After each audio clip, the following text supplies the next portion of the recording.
County is no stranger to flooding and tornadoes, but there are other natural hazards that can lead to devastation.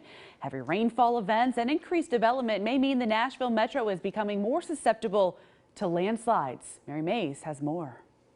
Landslides can happen anywhere, but we often hear about them impacting roads along the rocky and hilly terrain in East Tennessee. Eastern Tennessee, I know I-40's been closed a few times with rock slides and stuff. So it's really when we get into these wet periods that we see the earth move, and sometimes you get these rock slides. What you may not know is Nashville is also prone to landslides. The threat extends to more than just roads. Your home may also be at risk.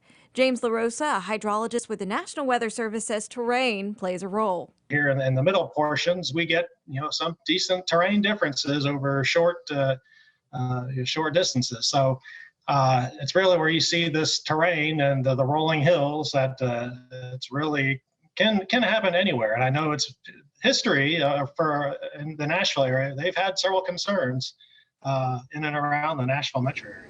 Heavy rain and flooding led to widespread landslides in March of 1975 and again in May of 2010. While landslides are more common during the wintertime, heavy rain can also increase their occurrence. 30-year climate normals show Nashville is becoming wetter throughout much of the year.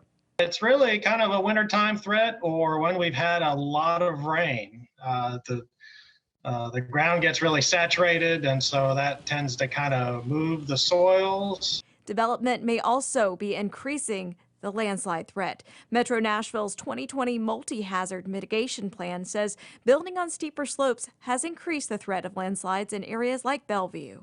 Sometimes if you remove the vegetation that holds things together, you can kind of cause a problem that didn't necessarily exist in the first place. Mary Mays, News 2.